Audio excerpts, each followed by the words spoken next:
কুমিল্লা নগরীর রাজগঞ্জ, ছাতিপট্টি, কাপড়িয়াপট্টি, কাশারিপট্টি মোড়, চকবাজার, শাসনগাছা ফ্লাইওভার ও পাসপোর্ট অফিসের সামনে রাস্তার দুই সাইডে থাকা অবৈধ দোকান স্থাপনাসহ ১১টি বাঁশের গেট, ফুটপাত দখলমুক্ত করতে অভিযান পরিচালনা করা হয়েছে। নাকবর হোসেন, কুমিল্লা প্রতিনিধির পাঠানো রিপোর্ট।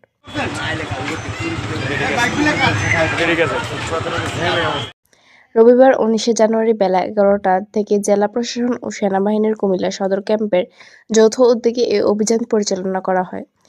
এতে জেলা প্রশাসনের নির্বাহী ম্যাজিস্ট্রেট ও সহকারী কমিশনার আবদুল্লাহ আল নূর আশেক ও সেনাবাহিনীর কুমিল্লা সদর ক্যাম্পের সিনিয়র ওয়ারেন্ট অফিসার শাহাদাতের নেতৃত্ব এ দখলমুক্ত অভিযান পরিচালনা করা হয়।